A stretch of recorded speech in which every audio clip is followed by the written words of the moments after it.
Hello मेरे प्यारे बच्चों।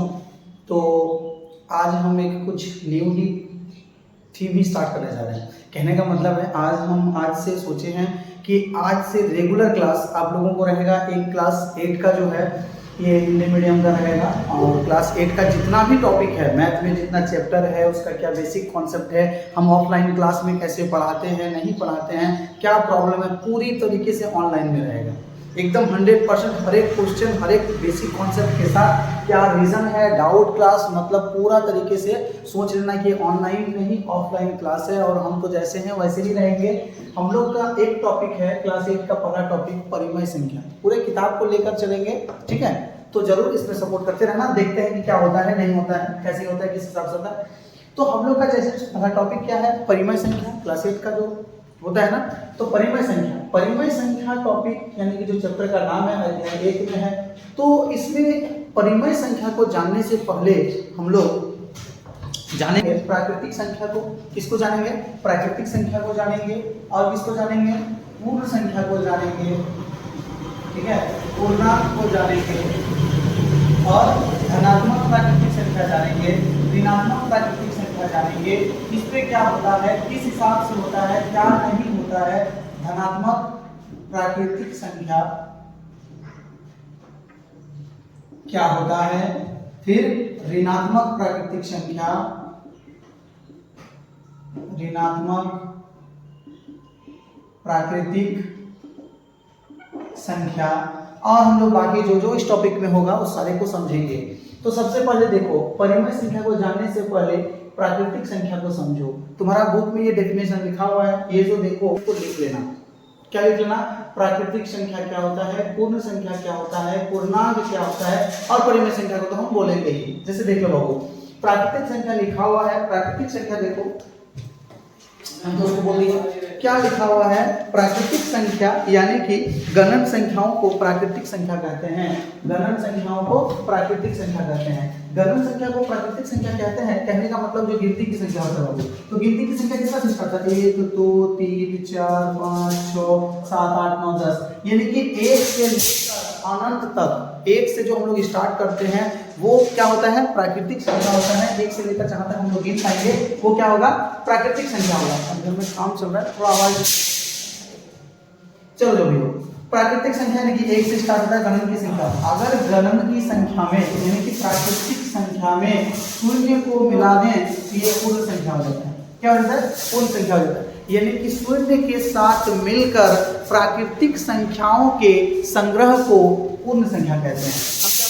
हम क्या बोले कि शून्य के साथ मिलकर प्राकृतिक संख्याओं के संग्रह को पूर्ण संख्या कहते हैं।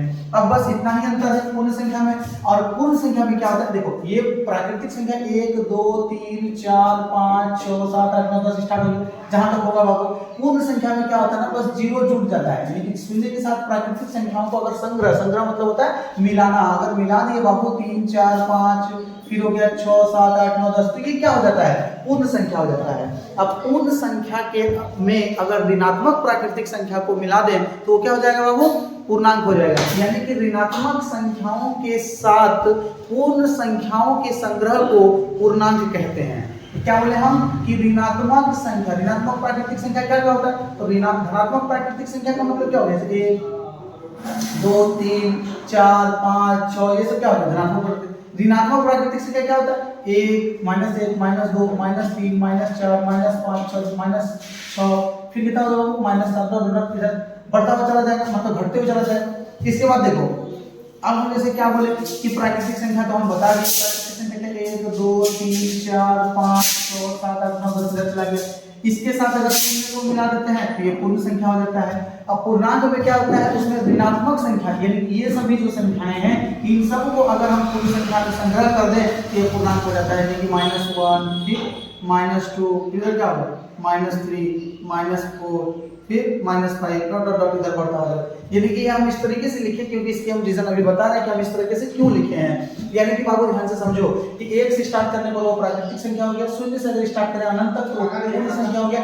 और क्या होता है डॉट डॉट डॉट यानी कि -5 -4 -3 -2 -1 0 1 2 3 4 5 6 7 8 जहां तक गिन पाओगे ये क्या हो जाता है, पूर्णांक हो जाता है। ये क्या हो जाता है, पूर्णांक हो जाता है। अब जो धात्मक में बता दिया ऋणात्मक, अब बोले सर e तो आप इस तरीके से क्यों लिखे, तो याद रखना कि हम लोग जैसे कि पूर्णांक को ध्यान से समझो कि पूर्णांक को हम लोग कैसे लिख सकते हैं, क्योंकि परिमेय संख्या को समझने से पहले हम लोगों को पूर्णांक को बहुत ही जरूरी है समझना। ठीक है, एकदम क्लास के वाइज चलेगा, ऑफलाइन क्लास एकदम धीरे धीरे जिस तरीके से होगा, बस धैर्य को बनाए रखना। उम्मीद कर रहे हैं कि पूरा का पूरा टॉपिक, पूरा जितना चैप्टर है सारा दे देंगे। ठीक है, अब जैसे हम देखो पूर्णांक में क्या बताया बाबू, पूर्णांक हम क्या बताएं कि माइनस प्लस सब होगा, इसको इस तरीके से भी लिख सकते हैं 0 प्लस। तो देखो ये पूर्णांक होता है ना, पूर्णांक इसी को ना हम इस तरह से लिखते हैं कि डॉट डॉट डॉट -6 -5 -4 -3 -2 -1 0 1 2 3 4 5 फिर 6 यानी कि -4 -3 -2 -1 0, ये सभी क्या है, एक पूर्णांक है। ये सभी क्या है बाबू, पूर्णांक है। तो याद रखना कि हम लोगों को अब परिमेय संख्या के बारे में हम लोग जानते हैं कि परिमेय संख्या क्या है। ठीक है, पूर्णांक प्राकृतिक और पूर्ण संख्या समझ में आ गया ना, क्योंकि पूर्णांक बहुत इंपॉर्टेंट रोल निभाता है, मेन हीरो है इसमें परिमेय संख्या में। देखो तो परिमेय संख्या को समझने से पहले हम लोगों को पूर्णांक समझना ही पड़ेगा। तो परिमेय संख्या किसको बोलते हैं, परिमेय संख्या बोलते हैं वैसी संख्या जिन्हें हम p/q के रूप में लिख सकते हैं जहां p तथा q कोई पूर्णांक है और q बराबर 0 नहीं होगा। हम क्या बताए बाबू, वैसी संख्या, सारा डेफिनेशन वैसी संख्या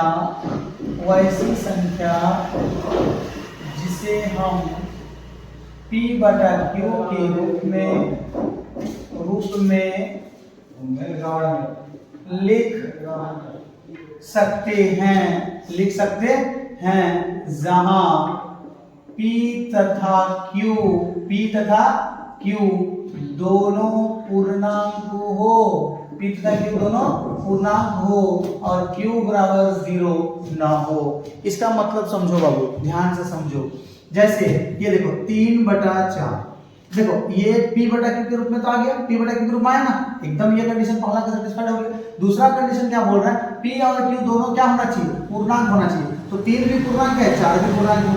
और नीचे वो तीसरा कंडीशन, मतलब परिमेय संख्या होने के लिए उसको 3 गो कंडीशन होना होगा। क्या कंडीशन, मतलब 3 गो उसका एकदम पहला क्या होना चाहिए वो, पहला होना चाहिए कि वो जो नंबर है उसको p/q के रूप में होना चाहिए।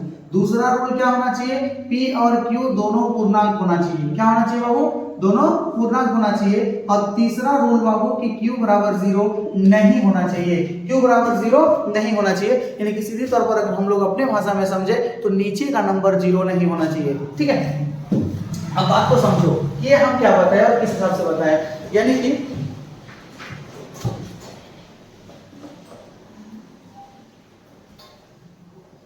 अब जैसे बाबू देखो 3 हम कुछ भी लिखे थे, मतलब 5 लिख दिए, ये देखो p/q के रूप में है। फिर पहला कंडीशन सेटिस्फाइड मतलब हो गया, रूप में है। दूसरा कंडीशन क्या बोल रहा है, p और q दोनों पूर्णांक होना चाहिए। तो देखो 3 भी पूर्णांक, 5 भी पूर्णांक, मतलब ये भी हम लोगों का क्या है, एकदम सही उत्तर। तीसरा कंडीशन बोल रहा है कि ये 0 नहीं होना चाहिए। तो 5 तो 0 है नहीं, इसका मतलब ये परिमेय संख्या है। जैसे बोला जाता है -3/2, क्या ये परिमेय संख्या है? तो सबसे पहले देख लो ये p/q के रूप में तो है, और जब p/q के रूप में है तो फिर दूसरा में हम लोग जाएंगे, क्या जाएंगे कि p और q दोनों पूर्णांक होना चाहिए। यानी कि हाँ -3 भी पूर्णांक है और 2 भी पूर्णांक है। पूर्णांक किसको नाम भी बताया, यानी कि ये परिमेय संख्या है। अब जैसे कोई नीचे 0 भी नहीं है तो एकदम होगा। अब ऐसे -4 -5, ठीक है, ध्यान से समझो, -4 -5, तो ये क्या है, सबसे पहले हम लोग देखो ये p/q के रूप में है, तो हाँ p/q के रूप में। अब जब ये p/q के रूप में है, इसका मतलब क्या होगा, इसका मतलब बाबू कि ये दोनों पूर्णांक होना चाहिए। पहला कंडीशन तो सेटिस्फाइड कर गया ना कि हाँ p भी पूर्णांक है और q भी पूर्णांक है। दूसरा कंडीशन तो सेटिस्फाइड कर गया। तीसरा कंडीशन क्या बोल रहा है कि नीचे 0 नहीं होना चाहिए, कि -4/-5 भी क्या है, एक परिमेय संख्या है। वे सभी संख्याएं जिसे हम p/q के रूप में लिख सकते हैं और p और q दोनों पूर्णांक होगा और q बराबर 0 नहीं होगा, तो मतलब उसका वो क्या है, परिमेय संख्या है। समझ में आ गया? अब ध्यान से समझो। तो सर एक बात बताइए, क्या 3/-5 अगर नीचे माइनस है, तुमको नीचे ऊपर कोई फर्क नहीं पड़ेगा बाबू। याद रखना कि p/q के रूप में होना चाहिए तो वो है, ये दोनों पूर्णांक होना चाहिए तो है, और नीचे 0 नहीं होना चाहिए ये भी है। तीनों कंडीशन सेटिस्फाइड हो जाए मतलब वो परिमेय संख्या होगा। यानी कि फिर और एक बार समझते हैं, तो सर क्या 0 परिमेय संख्या है? एक बार पूछ लेता है कि 0 क्या परिमेय संख्या है, तो तुम्हारा माइंड में क्या आता होगा?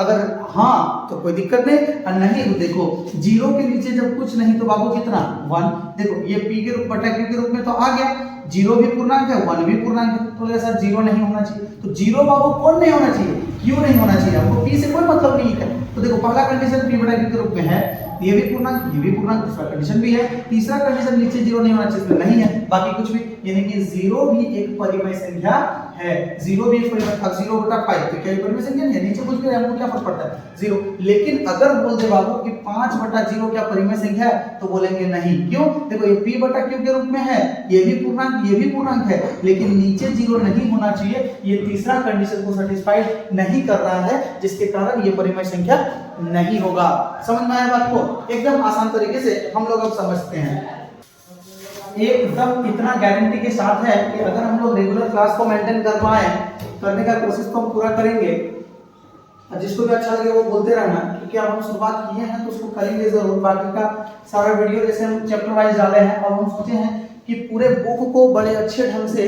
हर क्लास को एकदम डाल दें, कहीं ट्यूशन पढ़ने का जरूरत नहीं होगा, मैथ का एकदम बेझिझक कर लोगे। यहाँ पे देखो, फिर भी अगर मान लो नहीं समझ में आए तो कमेंट कर देना, जरूर होगा, मेरा नंबर भी दिया हुआ रह सकता है, कोई दिक्कत नहीं, व्हाट्सअप कर सकते हैं। देखो ध्यान से, अब हम क्या बोले बाबू, अब जैसे ये p बटा q ये तो परिमेय संख्या हो गया, ये क्या होगा, परिमेय संख्या हो गया, तो परिमेय संख्या के ऊपर वाले को अंश बोला जाता है, ऊपर वाले को क्या बोला जाता है बाबू, अंश, और इसको हर बोला जाता है। हालांकि हम इंग्लिश में इसको न्यूमरेटर बोलते हैं और इसको डिनोमिनेटर बोलते हैं, तो हम उस पर नहीं जाते हैं, इंग्लिश का दूसरा टॉपिक वो इंग्लिश मीडियम वाले के लिए दूसरा छोड़ा हुआ है, उससे कोई दिक्कत नहीं है। तो हम लोग प्योर तरीके से हिंदी के बच्चे के लिए समर्पित हैं। इधर देखो, तो बाबू ये p बटा q यानी कि ये पूरा ये अंश हो गया, और ये क्या हो गया बाबू, हर हो गया, नीचे वाले को हर बोला जाता है, ऊपर वाले को अंश बोला जाता है, ठीक है। तो अब हम लोग जैसे टॉपिक को आते हैं चैप्टर में, यहाँ तक तो हम लोग पढ़ लिए, ठीक है। जैसे ये सब चैप्टर आएगा हम उसी से बता, जैसे समतुल्य परिमेय संख्या क्या है, नहीं हम ज़्यादा अगर बताएंगे तो वीडियो लंबा हो जाएगा। अब हम थोड़ा सा एक्सरसाइज को भी स्टार्ट करते हैं, क्योंकि ऑफलाइन की तरह ही पढ़ाएंगे, ठीक है। चलो देखो बाबू, जैसे एक्सरसाइज 1.1 देखो क्या दिया है, एक नंबर बोल रहा है कि -4/5, ध्यान से समझो बाबू, क्वेश्चन किताब को लेके बैठना, कि -4/5 को एक ऐसी परिमेय संख्या के रूप में व्यक्त कीजिए जिसका हर निम्नलिखित हो, यानी कि -4/5 जो परिमेय संख्या है उसको इस रूप में व्यक्त कीजिए कि उसका, देखो ध्यान से देखो ये क्या लिखा हुआ है कि -4/5 को एक ऐसे परिमेय संख्या के रूप में व्यक्त कीजिए जिसका हर निम्नलिखित हो। निम्नलिखित हो का मतलब 31 और बी नंबर है क्या बाबू, -45। एकदम समझने की कोशिश करो कि किस हिसाब से बता रहे हैं, यानी कि -4/5 एक परिमेय संख्या दिया हुआ है, उसको इस रूप में व्यक्त करना है कि जिसका हर कितना हो, 30। हर का मतलब अभी हम बताएं, अंश है ऊपर वाला, हर है नीचे वाला, यानी कि -4/5 जो है इसको हमको किस टाइप से क्या करेंगे कि इसका हर कितना हो जाए, 30। तो बाबू देखो, समतुल्य जो हम नहीं बताए उस चीज को भी देख लो। समतुल्य का मतलब क्या होता है, समतुल्य परिमेय संख्या, चलो आ ही गया, सोचे बाद में बताएंगे। समतुल्य परिमेय संख्या, समतुल्य परिमेय संख्या का मतलब क्या होता है, इस चीज को समझो। जैसे मान लो 1/2 हो गया, ठीक है, एकदम बेझिझक से समझो कि समतुल्य मतलब समान हिसाब से देखना, ठीक है, समान हिसाब से देखना। समान हिसाब से देखने का कहने का मतलब है कि अगर मान लो कि मेला जा रहा है तुम, ठीक है, और पापा पैसा दिए, दो भाई जा रहा है एक साथ, जब पापा मान लो दिया इधर तुमको 10 रुपया और तुम्हारे भाई को भी दिया 10 रुपया, तो तुमको झगड़ा होगा क्या, नहीं ना, होगा। अब मान लो 50 रुपया उसको दिया, तुमको दिया 10 रुपया, तुम तो बोलोगे ना मने भले बोलेंगे नहीं सर हम तो नहीं बोलेंगे पापा के साथ, तो ऐसा नहीं है। मान लो तुम मन में लगेगा कि हाँ उसको 50 टका मिला, हमको 10 टका मिला, तो ऐसा देखो। समतुल्य का मतलब होता है कि ऊपर नीचे, यानी कि एक समान रूप से गुना या भाग करना, यानी कि परिमेय संख्याओं को, कोई भी परिमेय संख्या को अंश और हर में अगर कोई नंबर गुना भी कर सकते हैं और भाग भी कर सकते हैं, मतलब सीधी तौर पर समझो कि जो भी देना है समान रूप से। जैसे 1/2 हो गया, तो 1/2 हो गया। अगर इसको हम 5 से गुना किए हर को, तो हमको अंश को भी 5 से गुना करना होगा, तो ये समतुल्य होगा। समतुल्य मतलब सीधी तौर पर अगर समझेगा, इसको काटने के बाद यही आ जाता है। जैसे 5 एकम 5, 5 दूनी 10, देखो 1/2। मान लो 1/2 बराबर तुम इसको गुना किया, कितना गुना किया, मान लो -5 से गुना किया, तो इसको भी कितना से गुना करना होगा, इसको भी -5 से गुना करना होगा। गुना करना होगा कि नहीं करना होगा, प्लस माइनस -5 और बटे प्लस माइनस 10। इसको भी जब काटोगे तो देखो 5 एकम 5, 5 दूनी 10, 1/2। यानी कि कोई भी परिमेय संख्या का अगर समतुल्य परिमेय संख्या निकालना है, तो उसके अंश या हर को समान नंबर से गुना किया जाता है, या फिर कभी कभी समान नंबर से भाग भी दिया जाता है।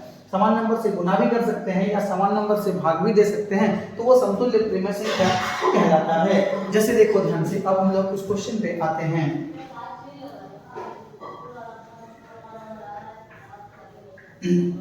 अब ध्यान से समझो कि हम क्या बोल रहे हैं।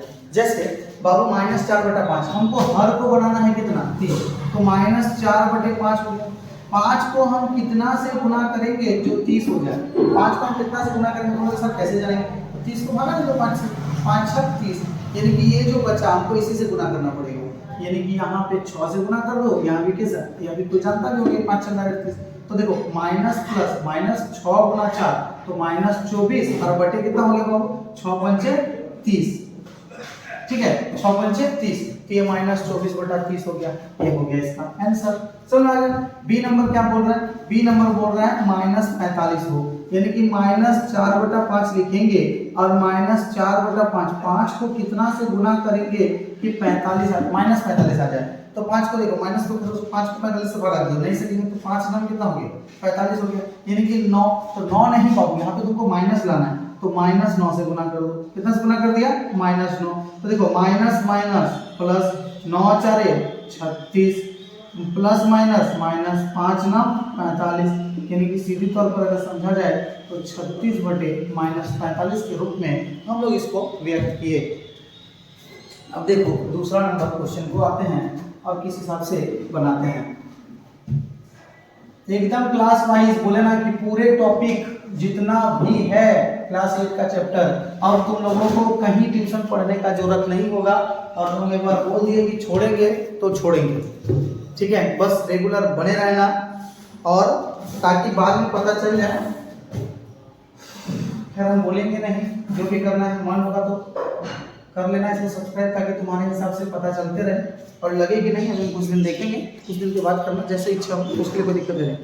-36/60 को एक परिमेय संख्या के रूप में व्यक्त कीजिए जिसका हर 5 हो, जिसका हर 5 हो। मतलब -36/60 को परिमेय संख्या को इस रूप में व्यक्त कीजिए जिसका हर कितना हो बाबू, 5 हो। मतलब हर कभी बढ़ाना था, अभी घटाना है, तो जब बढ़ाना था तो गुना करना पड़ेगा, और अब जब घटाना है तो हमें क्या करना पड़ेगा, कम करना है तो भाग देना पड़ेगा। क्योंकि हम 2 ही चीज कर सकते हैं, अंश और हर के साथ इक्वल रूप से घटा देंगे, इक्वल गुना कर देंगे या भाग दे सकते हैं। अभी नहीं कि सर 3 इधर घटा दिए 3 इधर घटा दिए इक्वल होगा, ऐसा कभी नहीं हो सकता है, ठीक है, ध्यान से समझो।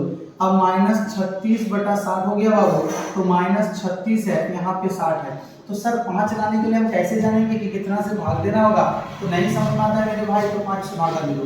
5 एकम 5 हो गया, 1 0, 5 दूनी 10, यानी कि 12 से अगर तुम भाग देते हो तो 60 12 कट जाएगा, क्योंकि 12 से यहाँ भागा दिए तो हमको ऊपर भी 12 से भागा देना होगा। तो 12 को जब 36 को भागा देंगे तो 12 दिया 36 और 12 पंचे 7, यानी कि -3/5 आ गया आंसर तुम्हारा। इस हिसाब से हम लोगों का 2 नंबर भी हो गया। अब देखो एकदम देखो जहां तक छोड़ रहे हैं, ठीक है, वहां से अगर मान लो ये वीडियो लंबा कितना होगा ये नहीं पता, जितना भी होगा पार्ट 1 खत्म होगा, पार्ट 2 में बन जाएगा, उसके लिए टेंशन नहीं लेना, ठीक है, एकदम देखते जाओ, कुछ पढ़ने का कहीं कोई ट्यूशन लेने का जरूरत नहीं है। पर हो सकता है तुम लोग नहीं जाते तो मेरा उस कंप्लीट भी हो जाएगा, पूरे चैनल तक में फ्री ऑफ कॉस्ट रहेगा।